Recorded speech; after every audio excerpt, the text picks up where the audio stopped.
ರಾಜ್ಯ ಕಾಂಗ್ರೆಸ್ನಲ್ಲಿ ಕುರ್ಚಿ ಕದನ ಮುಂದುವರೆದಿದೆ. ಈ ಮಧ್ಯೆ ನಾಳೆ ದೆಹಲಿಯಲ್ಲಿ ಕಾಂಗ್ರೆಸ್ ವರ್ಕಿಂಗ್ ಕಮಿಟಿ ಸಭೆ ನಡೆಯಲಿದೆ. ಸಭೆಗೆ ಬರುವಂತೆ ಎಐಸಿಸಿ ವಿಸ್ತೃತ ಸಭೆ ಸದಸ್ಯರಾಗಿರುವಂತಹ ಸಿಎಂ ಸಿದ್ದರಾಮಯ್ಯನವರಿಗೆ ಹೈಕಮಾಂಡ್ ವಿಶೇಷ ಆಹ್ವಾನವನ್ನು ಕೊಟ್ಟಿದೆ. ಈ ಹಿನ್ನೆಲೆಯಲ್ಲಿ ಸಿಎಂ ಸಿದ್ದರಾಮಯ್ಯ ಇಂದು ಸಂಜೆ 7ಕ್ಕೆ ವಿಶೇಷ ವಿಮಾನದ ಮೂಲಕ ದೆಹಲಿಗೆ ಪ್ರಯಾಣವನ್ನು ಬೆಳೆಸಲಿದ್ದಾರೆ. ಇನ್ನು ಇದೇ ವೇಳೆ ರಾಜ್ಯ ನಾಯಕತ್ವ ಬಿಕ್ಕಟ್ಟಿನ ಬಗ್ಗೆ ಪ್ರತ್ಯೇಕ ಮಾತುಕತೆ ನಡೆಸುವಂತ ಸಾಧ್ಯತೆ ಇದೆ. ಇನ್ನು ಡಿಕೆಶಿ ಸರ್ವ ಪ್ರಯತ್ನ ಮಾಡಿದರೂ ಕೂಡ ರಾಹುಲ್ ಭೇಟಿಗೆ ಅವಕಾಶ ಸಿಕ್ಕಿಲ್ಲ. ಈ ಹಿನ್ನೆಲೆಯಲ್ಲಿ ಇದೀಗ ಡಿಕೆಶಿ ಬಣದಲ್ಲಿ ಆತಂಕ ಎದುರಾಗಿದೆ. ರಾಹುಲ್ ಗಾಂಧಿ ಹೇಳಿದರೆ ಪದತ್ಯಾಗ ಮಾಡ್ತೀನಿ ಅಂತ ಸಿಎಂ ಸಿದ್ದರಾಮಯ್ಯ ಹೇಳ್ತಿದ್ದಾರೆ. ಇತ್ತ ನಂಗೆ ಕ್ಲಾರಿಟಿ ಕೊಡಿಸಿ ಅಂತ ಡಿಕೆಶಿ ಎಐಸಿಸಿ ಅಧ್ಯಕ್ಷ ಖರ್ಗೆ ಮೊರೆ ಹೋಗಿದ್ದಾರೆ ಅಂತ ಹೇಳಲಾಗಿದೆ. ಈ ಎಲ್ಲ ವಿಚಾರಗಳ ಮಧ್ಯೆ ಸಿಎಂ ಸಿದ್ದರಾಮಯ್ಯ ಕೂಡ ರಾಹುಲ್ ಗಾಂಧಿ ಅವರನ್ನ ಪ್ರತ್ಯೇಕವಾಗಿ ಭೇಟಿಯಾಗುವಂತ ಚಿಂತನೆ ಮಾಡಿದ್ದಾರೆ ಅಂತ ಹೇಳಲಾಗ್ತಾ ಇದೆ. ಎಐಸಿಸಿ ಅಧ್ಯಕ್ಷ ಮಲ್ಲಿಕಾರ್ಜುನ್ ಖರ್ಗೆ ಅವರನ್ನ ಬೆಂಗಳೂರಲ್ಲಿ ಡಿಸಿಎಂ ಡಿಕೆ ಶಿವಕುಮಾರ್ ಭೇಟಿ ಮಾಡಿದ್ದಾರೆ. ದೆಹಲಿಯಿಂದ ವಾಪಸ್ ಬಂದ ಕೂಡಲೇ ಖರ್ಗೆ ಮನೆಗೆ ಡಿಕೆಶಿ ಭೇಟಿ ಕೊಟ್ಟಿದ್ದು ಹಲವು ವಿಚಾರಗಳ ಬಗ್ಗೆ ಚರ್ಚೆ ಮಾಡಿದ್ದಾರೆ. ಖರ್ಗೆ ಭೇಟಿ ಬಳಿಕ ಮಾತನಾಡಿದ ಡಿಸಿಎಂ ಡಿಕೆಶಿ, ಸಿಡಬ್ಲ್ಯೂಸಿ ಸಭೆಗೆ ನನ್ನನ್ನ ಕರೆದಿಲ್ಲ, ಸಿಎಂ ಅವರನ್ನ ಕರೆದಿದ್ದಾರೆ, ಅವರು ಹೋಗ್ತಾರೆ. ಖರ್ಗೆ ಜೊತೆ ಬೇರೆ ವಿಚಾರ ಪ್ರಸ್ತಾಪ ಮಾಡಿಲ್ಲ. ನಾನು ಲೈಫ್ ಟೈಮ್ ವರ್ಕರ್, ಕಾರ್ಯಕರ್ತನಾಗೆ ಕಸ ಗುಡಿಸಿದ್ದೀನಿ, ಬಾವುಟ ಕಟ್ಟಿದ್ದೀನಿ. ಸ್ಟೇಜ್ ಮೇಲೆ ಬಂದು ಕೇವಲ ಭಾಷಣ ಮಾಡಿ ಹೋಗಿಲ್ಲ. ಹಿರಿಯರು ಹೇಳ್ತಾರೆ, ಮಾರ್ಗದರ್ಶನ ಕೊಡ್ತಾರೆ, ಅದರಂತೆ ನಡೀತೀವಿ ಅಂತ ಹೇಳಿದ್ದಾರೆ. ನಾನು ಕರೆದ್ರೆ ಹೋಗ್ತೀನಿ, ನಾನಂತೂ ಇಲ್ಲಿವರೆಗೂ ಕರೆದಿಲ್ಲ. ಇರ್ಬೋದು, 3 ಸಿಎಂಗೂ ಕರೆದಿದ್ದಾರೆ ಅಂತ ನನಗೂ ತಿಳಿದಿದೆ. ಡೆಪ್ಟಿ ಸಿಎಂಗೆ ಏನು ಕರೆದಿಲ್ಲ. ಅದು ಎಕ್ಸ್ಟೆಂಡೆಡ್ ಕಮಿಟಿ ಮೀಟಿಂಗ್ ನಾವು ಕರೀತಾರೆ. ಕರೆದ್ರೆ ಹೋಗ್ಬೇಕಾಗ್ತದೆ. ಪಾರ್ಟಿಯವ್ರು ಕರೆದ್ರೆ ಹೋಗದೆ ಇರಕ್ಕೆ ನಾನು ಯಾವ ವಿಚಾರನೂ ಬೇರೆ ವಿಚಾರ ಚರ್ಚೆ ಮಾಡಿಲ್ಲ. ನಾನು ಮಾಡೋಂಥ ಅವಶ್ಯಕತೆ ಇಲ್ಲ, ಮಾಡೋದು ಇಲ್ಲ. ಈಗ ಯಾವುದು ಸದ್ಯಕ್ಕೆ ಇಲ್ಲ. ನಾನು ಸಿದ್ದರಾಮಯ್ಯನವ್ರು ಈಗಾಗಲೇ ಹೇಳಿದ್ದೇವೆ. ಹೈಕಮಾಂಡ್ ಏನ್ ಹೇಳ್ತಾರೆ ಅದನ್ನ ನಾವು ಕೇಳ್ಕೊಂಡು ಕೆಲಸ ಮಾಡ್ಕೊಂಡು ಹೋಗ್ತೀವಿ ಅಂತ ಹೇಳ್ತೀವಿ. ಅವ್ರು ಏನ್ ಹೇಳ್ತಾರೋ ಹಂಗೆ ಕೇಳ್ಕೊಂಡು. ಕಾರ್ಯಕರ್ತ ಅಂದ್ರೆ ನಾವು ಲೈಫ್ ಟೈಮ್ ವರ್ಕರ್ ರೀ. ನಾನು ಯಾವ ಪೋಸ್ಟ್ ಇದ್ರು ನಾನೊಬ್ಬ ವರ್ಕರೇ. ಬಾವುಟನೂ ಕಟ್ಟಿದ್ದೀನಿ, ಪಕ್ಷದ ಅಧ್ಯಕ್ಷ ಆದಾಗೂ ಬಾವುಟ ಕಟ್ಟಿದ್ದೀನಿ, ಕಾರ್ಯಕರ್ತ ಆದಾಗೂ ಬಾವುಟ ಕಟ್ಟಿದ್ದೀನಿ, ಪೋಸ್ಟ್ ಅಂಟಿಸಿದ್ದೀನಿ, ಕಸ ಗುಡಿಸಿದ್ದೀನಿ, ಏನೇನು ಬೇಕೋ ಕಾಂಗ್ರೆಸ್ ಪಕ್ಷಕ್ಕೆಲ್ಲ ಮಾಡಿದ್ದೀನಿ. ಸುಮ್ಮನೆ ಬರೀ ನಾನು ಬಂದಾಗೆಲ್ಲ ಸ್ಟೇಜ್ ಮೇಲೆ ಕೂತ್ಕೊಂಡು ಭಾಷಣ ಮಾಡ್ಕೊಂಡು ಹೋಗೋದು ಆ ಕೆಲಸ ನಾನು ಯಾವತ್ತೂ ಮಾಡ್ಕೊಂಡು ಹೋಗಿದ್ದಲ್ಲ. I am done every work in the party. Delhi ಪ್ರವಾಸ ಕೈಗೊಂಡಿದ್ದಂಥ ಡಿಸಿಎಂ ಡಿಕೆಶಿಗೆ ರಾಹುಲ್ ಭೇಟಿಗೆ ಅವಕಾಶ ನೀಡಿಲ್ಲ ಅಂತ ಹೇಳಲಾಗಿದೆ. ಇದರಿಂದ ಡಿಸಿಎಂ ಡಿಕೆಶಿ ಮತ್ತೆ ಮಲ್ಲಿಕಾರ್ಜುನ್ ಖರ್ಗೆ ಮೊರೆ ಹೋಗಿದ್ದಾರೆ ಎಂಬ ಮಾತುಗಳು ಕೇಳಿಬರ್ತಾ ಇದೆ. ಡಿಸೆಂಬರ್ ತಿಂಗಳಲ್ಲಿ 4 ಬಾರಿ ಖರ್ಗೆ ಭೇಟಿ ಮಾಡಿದ್ದಾರೆ. ಪವರ್ ಶೇರಿಂಗ್ ವಿಚಾರದಲ್ಲಿ ನನಗೆ ಕ್ಲಾರಿಟಿ ಸಿಗ್ತಾ ಇಲ್ಲ, ನೀವೇ ಮಧ್ಯಸ್ಥಿಕೆ ವಹಿಸಿ ನನಗೆ ಕ್ಲಾರಿಟಿ ಕೊಡಿಸಿ. ಇದು ಲೋಕಲ್ನಲ್ಲಿ ಬಗೆಹರಿಯುವಂತ ಸಮಸ್ಯೆ ಅಲ್ಲ, ರಾಹುಲ್ ಗಾಂಧಿಯವರೇ ತೀರ್ಮಾನ ಮಾಡಬೇಕು ಅಂತ ಸಿದ್ದರಾಮಯ್ಯನವರೇ ಹೇಳಿದ್ದಾರೆ. ಸಾಧ್ಯವಾದರೆ ಸಿಡಬ್ಲ್ಯೂಸಿ ಸಭೆಯಲ್ಲಿ ಕರ್ನಾಟಕ ನಾಯಕತ್ವ ವಿಚಾರ ಪ್ರಸ್ತಾಪ ಮಾಡಿ, ಇಲ್ಲವೇ ಪ್ರತ್ಯೇಕ ಭೇಟಿ ವೇಳೆ ರಾಹುಲ್ ಗಮನಕ್ಕೆ ತನ್ನಿ ಅಂತ ಮನವಿಯನ್ನು ಮಾಡಿಕೊಂಡಿದ್ದಾರಂತೆ.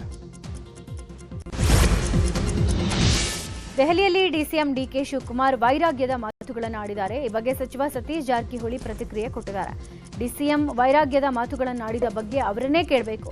ಇನ್ನು ಅಹಿಂದ ಸಮಾವೇಶದ ಬಗ್ಗೆ ನಂಗೇನು ಗೊತ್ತಿಲ್ಲ, ಅಲ್ಲಲ್ಲಿ ಸ್ಥಳೀಯ ಮಟ್ಟದಲ್ಲಿ ಮಾಡ್ತಾ ಇರಬಹುದು, ಯಾರೋ ಮಾಡಿದ್ರೆ ನಮ್ಗೇನು ಸಂಬಂಧ ಇಲ್ಲ, ನಮ್ಮಲ್ಲಿರೋ ಸಮಸ್ಯೆಯನ್ನ ನೀವೇ ಬಗೆಹರಿಸ್ಕೊಳ್ಳಿ ಅಂತ ಮಲ್ಲಿಕಾರ್ಜುನ್ ಖರ್ಗೆ ಹೇಳಿದ್ದಾರೆ ಅಂತ ಹೇಳಿದ್ರು.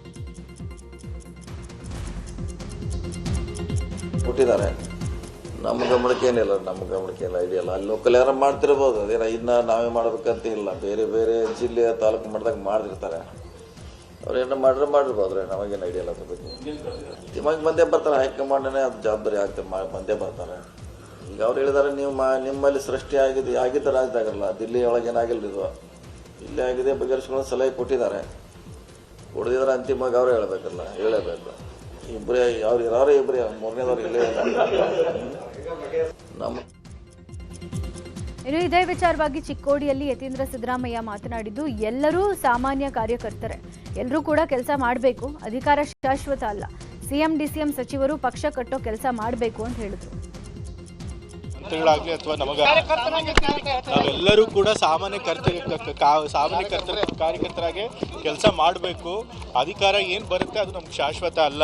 ಅದು ಮುಖ್ಯಮಂತ್ರಿಗಳಿಗಾಗಲಿ, ಉಪಮುಖ್ಯಮಂತ್ರಿಗಳಾಗಲಿ, ಮಂತ್ರಿಗಳಾಗಲಿ ಅಥವಾ ನಮಗಾಗಲಿ. ಆದರೆ ಪಕ್ಷ ಕಟ್ಟೋ ಕೆಲಸ, ಪಕ್ಷ ಹೇಳೋ ಕೆಲಸ ಮಾಡಬೇಕು. ನಮ್ಮೆಲ್ಲರ ಕರ್ತವ್ಯ, ನಾವು ಅದನ್ನು ಮಾಡ್ತೀವಿ.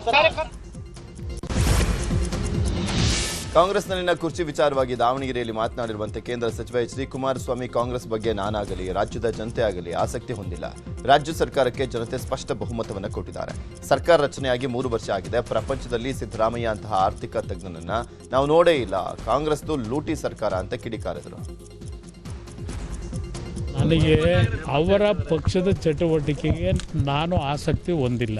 ನಾಡಿನ ಜನತೆಯೂ ಆಸಕ್ತಿ ಹೊಂದಿಲ್ಲ. ಸರ್ಕಾರ ರಚನೆಯ ದಿವಸದಿಂದ ಇದೇ ವಿಷಯ ಬಂದಿರತಕ್ಕಂಥದ್ದೇನಿದೆ. ಇನ್ನು ಎಷ್ಟು ದಿನ ಈ ಥರ ಕಾಲ ಕಳೀತಾರೆ? ಏನೋ ಬಾರ್ ಲೈಸೆನ್ಸ್ಗೆ 1,95,00,000 ಏನೋ ಒಂದು ರೇಟ್ ಫಿಕ್ಸ್ ಮಾಡಿರೋದು ಈಚ್. ಹೊಸ ವರ್ಷದ ಕೊಡುಗೆ. ಬಹುಶಃ ಪ್ರಪಂಚದಲ್ಲೇ ಇಂಥ ಒಬ್ಬ ಆರ್ಥಿಕ ತಜ್ಞನ ನೀವು ಕಾಣಲಿಕ್ಕೆ ಸಾಧ್ಯವೇ ಇಲ್ಲ. ಈ ಸರ್ಕಾರ ಲೂಟಿ ಸರ್ಕಾರ.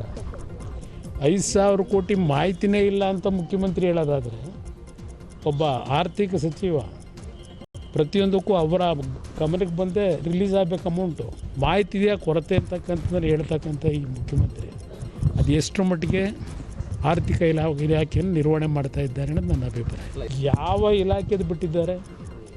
SCP STP ಒಂದೇ ಯಾಕೆ ಹೇಳ್ತಾರೆ? ರಾಜ್ಯದ ಖಜಾನೆನೇ ಲೂಟಿ ಮಾಡ್ತಾ ಇದ್ದಾಗ ರೌಡಿ ಶೀಟರ್ ಬಿಕ್ಲು ಶಿವ ಕೊಲೆ ಕೇಸ್ನಲ್ಲಿ ಶಾಸಕ ಭೈರತಿ ಬಸವರಾಜ್ಗೆ ಜೈಲೋ ಬೇಲೋ ಅನ್ನೋದು ಇವತ್ತು ನಿರ್ಧಾರ ಆಗುತ್ತೆ. ಈಗಾಗಲೇ ಪ್ರಕರಣದಲ್ಲಿ ನಿರೀಕ್ಷಣಾ ಜಾಮೀನು ಕೋರಿ ಭೈರತಿ ಬಸವರಾಜ್ ಅರ್ಜಿ ಸಲ್ಲಿಸಿದ್ದಾರೆ. ಹೈಕೋರ್ಟ್ ರಜಾ ಕಾಲದ ಪೀಠದ ನ್ಯಾಯಮೂರ್ತಿ ಬಸವರಾಜ್ ಮುಂದೆ ಅರ್ಜಿ ವಿಚಾರಣೆಗೆ ಬರುತ್ತೆ. ಇತ್ತ ಭೈರತಿ ಪರ ಸಂದೇಶ್ ಚೌಟ ವಾದ ಮಂಡಿಸಿದ್ರೆ SPP ಜಗದೀಶ್ ಆಕ್ಷೇಪಣೆ ಸಲ್ಲಿಸಿದ್ದಾರೆ. ಭೈರತಿ ವಿರುದ್ಧ ಹಲವು ಸಾಕ್ಷ್ಯಗಳಿವೆ ಅಂತ CID ಇವತ್ತು ಕೋರ್ಟ್ಗೆ ಮನವರಿಕೆ ಮಾಡಿಕೊಡುವ ಸಾಧ್ಯತೆ ಇದೆ. ಇತ್ತೀಚೆಗೆ ನಿಧನರಾದಂಥ ಹಿರಿಯ ಶಾಸಕ ಶಾಮನೂರು ಶಿವಶಂಕರಪ್ಪ ನುಡಿ ನಮನ ಕಾರ್ಯಕ್ರಮ ಇಂದು ನಡೆಯಲಿದೆ. ದಾವಣಗೆರೆಯ ಕಲ್ಲೇಶ್ವರ ಮಿಲ್ ಆವರಣದಲ್ಲಿರುವಂತಹ ಶಿವಶಂಕರಪ್ಪ ಸಮಾಧಿ ಬಳಿ ಸಮಾವೇಶ ನಡೆಯಲಿದೆ. ಕಾರ್ಯಕ್ರಮದಲ್ಲಿ ಮಾಜಿ ಪ್ರಧಾನಿ HD ದೇವೇಗೌಡ, ACC ಅಧ್ಯಕ್ಷ Mallikarjun Kharge, CM Siddaramaiah, DCM DK Shivakumar ಸೇರಿದಂತೆ 50,000ಕ್ಕೂ ಅಧಿಕ ಮಂದಿ ಭಾಗಿಯಾಗುವಂತಹ ನಿರೀಕ್ಷೆ ಇದೆ. ಇನ್ನು ಪಂಚಪೀಠ ಸ್ವಾಮೀಜಿಗಳು ಸೇರಿದಂತೆ 100ಕ್ಕೂ ಅಧಿಕ ಸ್ವಾಮೀಜಿ ಕಾರ್ಯಕ್ರಮದಲ್ಲಿ ಉಪಸ್ಥಿತರಿರಲಿದ್ದಾರೆ. ಇದೇ ವೇದಿಕೆಯಲ್ಲಿ ಶಾಮನೂರು ಶಿವಶಂಕರಪ್ಪ ಅವರ ಪುತ್ಥಳಿ ಅನಾವರಣ ಮಾಡಲಾಗುತ್ತೆ. ಚಿತ್ರದುರ್ಗ ಜಿಲ್ಲೆಯ ಹಿರಿಯೂರು ಬಳಿಯ ಜವರಗೊಂಡನಹಳ್ಳಿ ಬಳಿ ಭೀಕರ ಬಸ್ ದುರಂತ ನಡೆದಿತ್ತು. ಘಟನೆಯಲ್ಲಿ ಕಂಟೈನರ್ ಲಾರಿ ಚಾಲಕ ಸೇರಿದಂತೆ 6 ಮಂದಿ ಸಜೀವ ದಹನವಾಗಿದ್ದರು. ಸದ್ಯ ಮೃತದೇಹಗಳನ್ನು ಜಿಲ್ಲಾಸ್ಪತ್ರೆಯಲ್ಲಿ ಇಡಲಾಗಿದೆ. ಇನ್ನು ಮೃತದೇಹದ ಮರಣೋತ್ತರ ಪರೀಕ್ಷೆ DNA ಪರೀಕ್ಷೆ ಬಳಿಕ ಕುಟುಂಬಸ್ಥರಿಗೆ ಹಸ್ತಾಂತರ ಮಾಡಲಾಗುತ್ತೆ. ಇವತ್ತು ಕುಟುಂಬಸ್ಥರ DNA ಸ್ಯಾಂಪಲ್ಗಳನ್ನು ಪಡೆದು ಪರೀಕ್ಷೆಗೆ ರವಾನೆ ಮಾಡಲಾಗುತ್ತೆ. FSL DNA ವರದಿ ಬರುವವರೆಗೂ ಮೃತದೇಹಗಳನ್ನು ಜಿಲ್ಲಾಸ್ಪತ್ರೆಯ ಶವಾಗಾರದಲ್ಲೇ ಇಡುವ ವ್ಯವಸ್ಥೆ ಮಾಡಲಾಗಿದೆ. 3 ದಿನದ ಒಳಗಾಗಿ DNA ವರದಿ ಬರುವ ಸಾಧ್ಯತೆ ಇದೆ. ಅಪಘಾತದ ಬಳಿಕ ಬೆಂಕಿಯಲ್ಲಿ ಹೊತ್ತಿ ಉರಿತಾ ಇರುವಂತಹ ಬಸ್ನ ಎಕ್ಸ್ಕ್ಲೂಸಿವ್ ಆದಂತಹ ವಿಡಿಯೋಗಳು ನ್ಯೂಸ್ 18ಗೆ ಸಿಕ್ಕಿವೆ. ಬಸ್ ಅಪಘಾತವಾಗ್ತಾ ಇದ್ದಂತೆ ಪ್ರಯಾಣಿಕರಾಗಿರುವಂತಹ ರಕ್ಷಿತಾ ಹಾಗೂ ಗಗನ ಬಸ್ನ ಗಾಜನ ಹೊಡೆದು ಪ್ರಾಣವನ್ನು ಉಳಿಸಿಕೊಂಡಿದ್ರು. ತನ್ನ ಸ್ನೇಹಿತೆ ಸಾವಾಗಿದೆ ಅಂತ ರಶ್ಮಿಗಾಗಿ ಸ್ನೇಹಿತೆಯರು ಚೀರಾಡ್ತಾ ಇರುವಂತಹ ದೃಶ್ಯ ವಿಡಿಯೋದಲ್ಲಿದೆ. ಬಸ್ನಲ್ಲಿ ಸ್ನೇಹಿತೆ ರಶ್ಮಿ ಸುಟ್ಟು ಕರ್ಕಲಾಗ್ತಿರೋದನ್ನ ಕಣ್ಣಾರೆ ನೋಡ್ತಾ ಇದ್ದಂಥ ರಕ್ಷಿತಾ ಹಾಗೂ ಗಗನ ರಸ್ತೆಯ ಬದಿಯಲ್ಲೇ ಕೂತು ಕಣ್ಣೀರನ್ನು ಹಾಕಿದ್ದಾರೆ.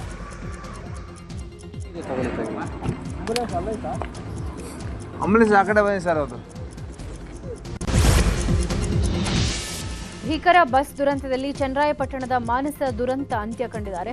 ಮಾನಸ ಕೊರಳಲಿದ್ದ ಚೈನ್ ನೋಡಿ ತಂದೆ ಚಂದ್ರೇಗೌಡ ಮಗಳ ಶವವನ್ನು ಪತ್ತೆ ಹಚ್ಚಿದ್ದಾರೆ. ಸ್ನೇಹಿತರ ಜೊತೆಗೆ ಪ್ರವಾಸಕ್ಕೆ ತೆರಳಿದ್ದ ವೇಳೆ ದುರಂತ ಸಂಭವಿಸಿದ್ದು. ಬೆಂಗಳೂರು ಖಾಸಗಿ ಕಂಪನಿಯಲ್ಲಿ ಇಂಜಿನಿಯರ್ ಆಗಿ ಮಾನಸ ಕೆಲಸ ಮಾಡ್ತಾ ಇದ್ರು. ಇನ್ನು ಬಸ್ ದುರಂತದಲ್ಲಿ ಚನ್ನರಾಯಪಟ್ಟಣ ನಿವಾಸಿ ನವ್ಯ ಕೂಡ ಮೃತಪಟ್ಟಿದ್ದಾರೆ. ಚಿತ್ರದುರ್ಗದ ಜಿಲ್ಲಾಸ್ಪತ್ರೆಯ ಶವಾಗಾರದಲ್ಲಿ ಮೃತದೇಹ ಇದೆ. ಶವಾಗಾರದ ಮುಂದೆ ನವ್ಯ ತಂದೆ ಮಂಜಪ್ಪ ಕಣ್ಣೀರು ಹಾಕಿದ್ದಾರೆ. ನವ್ಯ ಶವದ ಗುರುತು ಸಿಗದಷ್ಟು ಸುಟ್ಟು ಹೋಗಿದ್ದು, ಮಗಳ ಶವ ಗುರುತಿಸಲಾಗದೆ ತಂದೆ ಕಣ್ಣೀರಿಟ್ಟರು. ಇನ್ನು ನವ್ಯಾಗೆ 2026 ಏಪ್ರಿಲ್ 28ಕ್ಕೆ ಮದುವೆ ಕೂಡ ಫಿಕ್ಸ್ ಮಾಡಲಾಗಿತ್ತು. ಕ್ಯಾಂಟೀನ್ ಮಾಡಿಕೊಂಡು ಹೇಗೋ ಮಗಳನ್ನ ಓದಿಸಿದ್ದೆ, ಈಗ ನವ್ಯ ಮೃತದೇಹವೇ ಗುರುತು ಸಿಗ್ತಾ ಇಲ್ಲ ಅಂತ ಕಣ್ಣೀರು ಹಾಕಿದ್ದಾರೆ. ಚಿತ್ರದುರ್ಗದಲ್ಲಿ ನಡೆದಂಥ ಬಸ್ ದುರಂತದ ಬಗ್ಗೆ ಬೆಂಗಳೂರಿನಲ್ಲಿ ಮಾತನಾಡಿರುವಂಥ DCM DK ಶಿವಕುಮಾರ್ ಅಪಘಾತವಾಗಿದೆ, ಏನು ಮಾಡೋಕ್ಕಾಗಲ್ಲ, ಸಾವನ್ನಪ್ಪಿದವರ ಕುಟುಂಬಕ್ಕೆ ದುಃಖ ಭರಿಸುವಂಥ ಶಕ್ತಿಯನ್ನು ದೇವರು ನೀಡಲಿ ಅಂತ ಹೇಳಿದ್ದಾರೆ. ಇನ್ನು ಇದೇ ವಿಚಾರವಾಗಿ ಸಚಿವ ರಾಮಲಿಂಗಾರೆಡ್ಡಿ, ಕೇಂದ್ರ ಸಚಿವ HD ಕುಮಾರಸ್ವಾಮಿ ಕೂಡ ಆಘಾತವನ್ನು ವ್ಯಕ್ತಪಡಿಸಿದರು. ಇವಾಗಲೂ ನಾವು ಆಕ್ಸಿಡೆಂಟ್ ಏನು ಹೇಳೋಕ್ಕಾಗಲ್ಲ. ಇವಾಗಲೂ ಅವರ ಎಲ್ಲ ಕುಟುಂಬದವರು ಕೂಡ ಸರ್ಕಾರ ದುಃಖವನ್ನು ವ್ಯಕ್ತಪಡಿಸ್ತಾ ಇದೆ. ಅವರ ಆತ್ಮಗಳಿಗೆ ಶಾಂತಿ ಸಿಗಲಿ. ಅದೇನಾಗಿದೆ ಅನ್ನೋದನ್ನ ವರದಿಯನ್ನು ಅಧಿಕಾರಿಗಳು ಸಲ್ಲಿಸಲಿಕ್ಕೆ ಏನು ಪರಿಹಾರ ಕೊಡಬೇಕು ಲೋಕಲ್ ಜಿಲ್ಲಾಡಳಿತ ಇವಾಗಲೂ ನಮ್ಮ ಹೈವೇಸಲ್ಲಿ ಕನಿಷ್ಠ 10 ಅಡಿ ಮೀಡಿಯನ್ ಇದ್ದೇ ಇರುತ್ತೆ. ಮೀಡಿಯನ್ ದಾಟಿ ಬಂದು ಬಸ್ಗೆ ಹೊಡೆದಿದೆ. ರ್ಯಾಶ್ ಡ್ರೈವಿಂಗ್ ಇರಬೇಕು ಅಥವಾ ನಿದ್ರೆ ಇರಬೇಕು, ಎರಡರಲ್ಲೊಂದು. ಆಮೇಲೆ ಯಾವ ಕಾರಣಕ್ಕೆ ಬಸ್ಸು ಅದು ಬೆಂಕಿ ಹತ್ಕೊಳ್ತು ಅನ್ನೋದು ಗೊತ್ತಾಗುತ್ತೆ. ನಮ್ಮ ಇಲಾಖೆ 25,000 ಬಸ್ಗೂ ಎಮರ್ಜೆನ್ಸಿ ಡೋರ್ ಇರುತ್ತೆ. AC ಇರ್ಬೋದು. ರಾತ್ರಿ ಸಮಯದಲ್ಲಿ ವಾಹನಗಳ ಅಪಘಾತಗಳು ಹೆಚ್ಚಿನ ರೀತಿಯಲ್ಲಿ ಆಗ್ತಕ್ಕಂಥದ್ದು, ಅದು ಸಾವು ನೋವುಗಳು, ಈ ಅಪಘಾತದಲ್ಲಿ ಸಾವು ನೋವುಗಳನ್ನು ಏನು ಕಾಣ್ತೇವೆ, ನಿಜಕ್ಕೂ ಅತ್ಯಂತ ದುಃಖ ತರತಕ್ಕಂಥ ವಿಷಯ. ಸಾವಿನಲ್ಲಿ ಆ ಕುಟುಂಬಗಳ ನೋವು ಏನು ಅಂತಕ್ಕಂಥದ್ದು ನಾನು ಅರ್ತಿದ್ದೇನೆ. ಕುಟುಂಬಗಳ ನೋವಿಗೆ ಭಗವಂತ ಹೊರಗೆ ಬರ್ತಕ್ಕಂಥ ಶಕ್ತಿ ಕೊಡಲಿ ಅಂತಕ್ಕಂಥ ಪ್ರಾರ್ಥನೆ ಸಲ್ಲಿಸ್ತೀನಿ. ಆತ್ಮಕ್ಕೂ ಶಾಂತಿ.